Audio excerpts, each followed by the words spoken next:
Why do Muslim women wear the headscarf? Isn't that a restriction?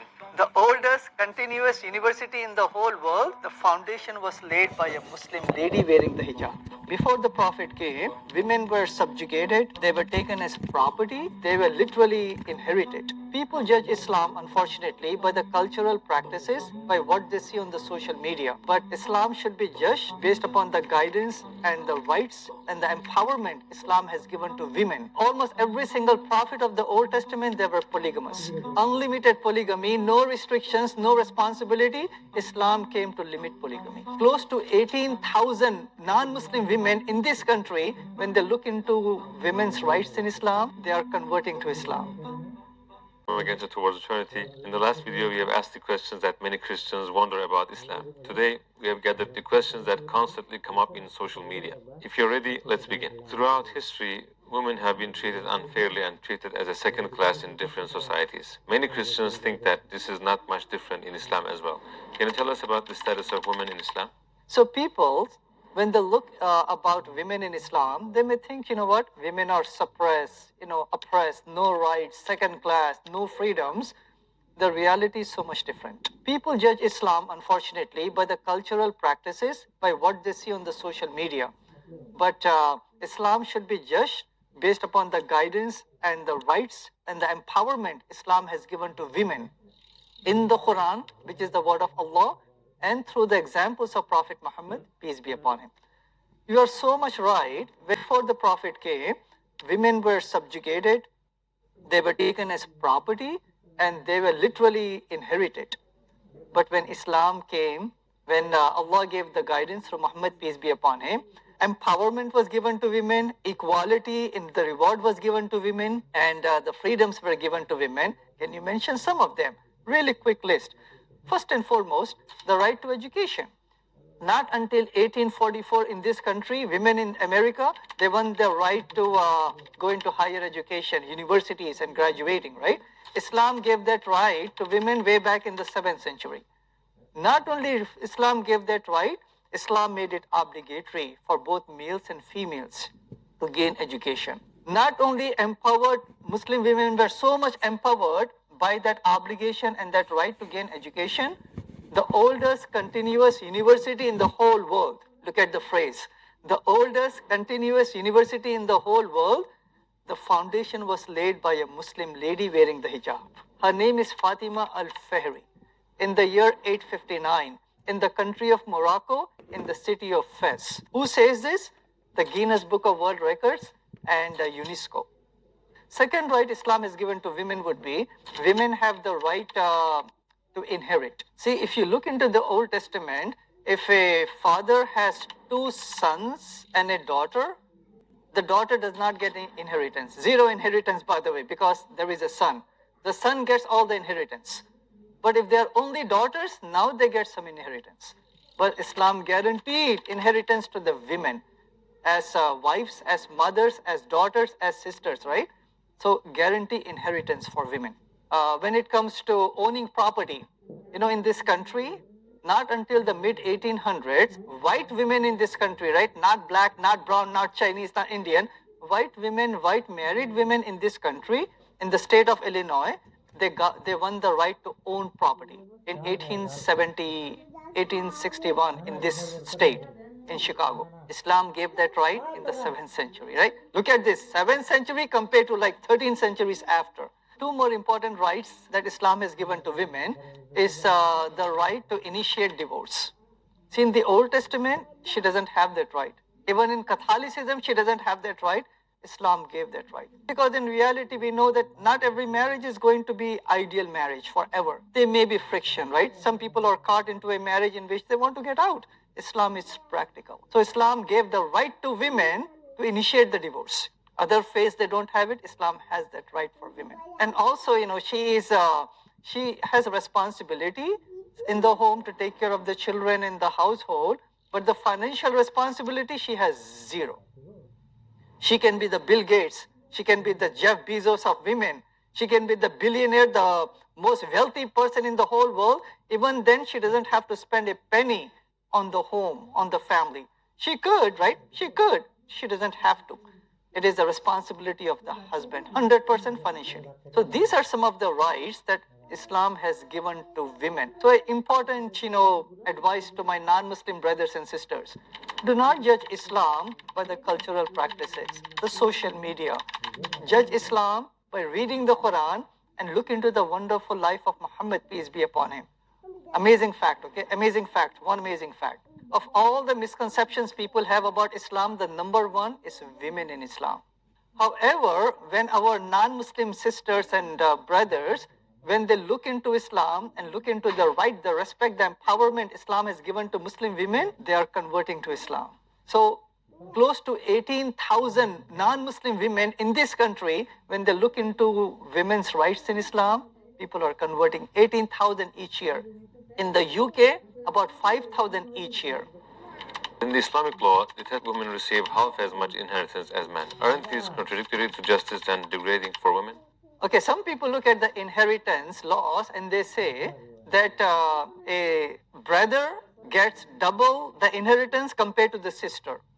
And obviously the reason is the man, as he's growing up, he will have financial responsibility as he's married, 100% financial responsibility for the family.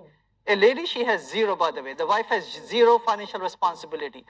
So it does make sense that he inherits more finances because now he needs to spend the finances on the family. A lady, she does not have to spend the finances. That means, she doesn't have to inherit as much. So for that reason, there is a disparity. So if you look at from the biblical point of view, from Islamic point of view, again, this one is much more just. It's more common sense, and it takes into the practical aspect of a family. Christians, especially women, often ask about Islam. Why do Muslim women wear the headscarf? Isn't that a restriction? Isn't that an oppression? When I went to Columbus, there was an open house. In the open house, a question came by a Christian lady. She said, why do women have to be forced to wear the hijab? Look at Iran. At that time, the hijab controversy was going on. I mentioned to her, we all wear clothes. Why do we wear clothes? I mentioned, and she knows, sake of decency and modesty. So wearing the hijab is also for the sake of decency and modesty, right? Because I want to logically deal with her. So then I mentioned to her, to that Christian lady, is it okay that anyone can dress any which way, our girls, our boys, our elders, anyone, or there should be some kind of a, modesty laws in the society? She said there has to be modesty laws, or else people may go out naked or, shirtless for women. So there have to be some modesty laws.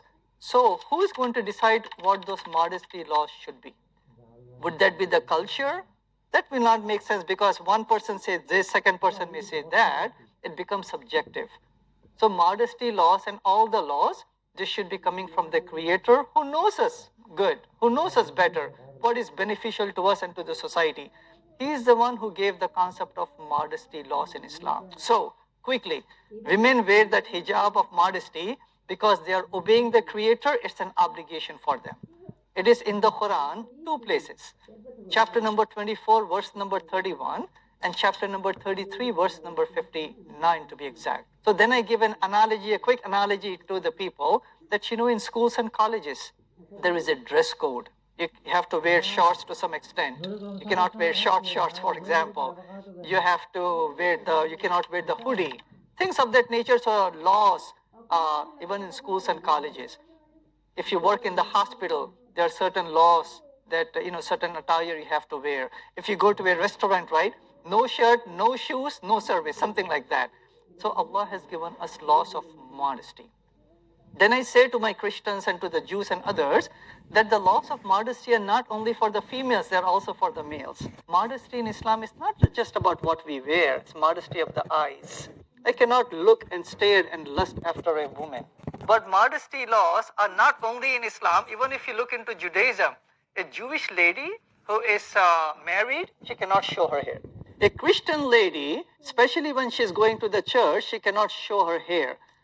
So the concept of hijab is there, even in the Old and the New Testament.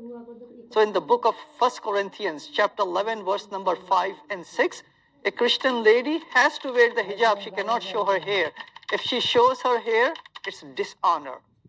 It is as if she has to shave her hair, right?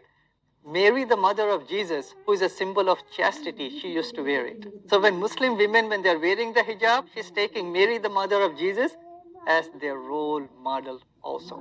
One time I was giving a lecture. A Christians came from the Amish church. They came after the lecture. I saw that every single one of them, they were covering their hair.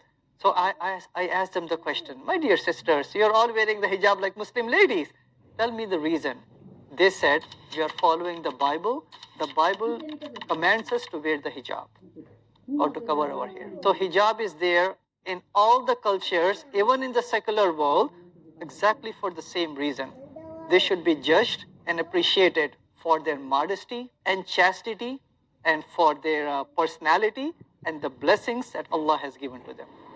In Islam, if a man wants, he can marry up to 4 women. How appropriate is it for this day and age? Why is there such a regulation? Really important.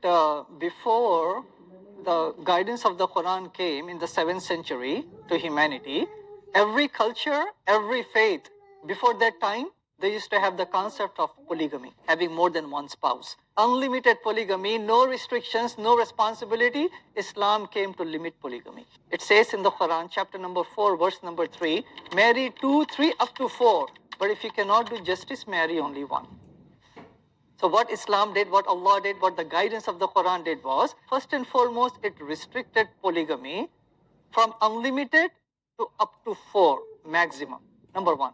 Number 2, what Islam did was, now it gave responsibilities to the husband that if you want to marry more than one or even one, 100% you have to take care of the spouses. Financially, right, every which way, lodging and the clothing and the food, they have to be equal and the same if you want to marry more than one. So restriction of polygamy and giving the responsibilities to the husband and the rights to the women. It's not an obligation, it's not an encouragement, it's a permission in certain circumstances. Like in Afghanistan, for example, right?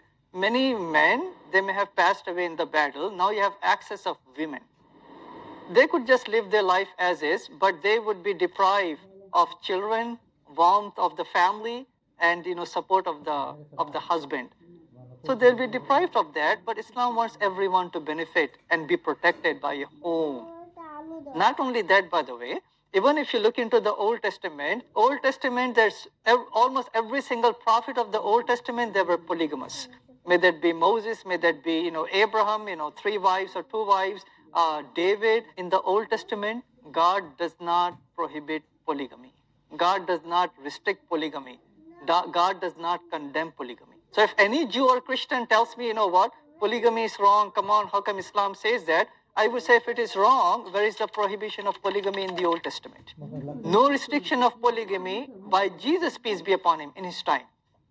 He did not restrict it. He was just following that culture over here, right? When you look into the American culture, there is a survey that came out by Chicago Tribune. A typical male in this country, they have at least 7 extra girlfriends or extramarital affairs or premarital affairs. Actually, when I compare to India, India allows more than 1 wife for Muslim men. So there are less number of Muslims with more than 1 wife compared to Hindus who have more than 1 wife. So even though it's allowed, it's quite rare. Because if a man marries, he has to be 100% responsible, or else there would be consequences on the Day of Judgment.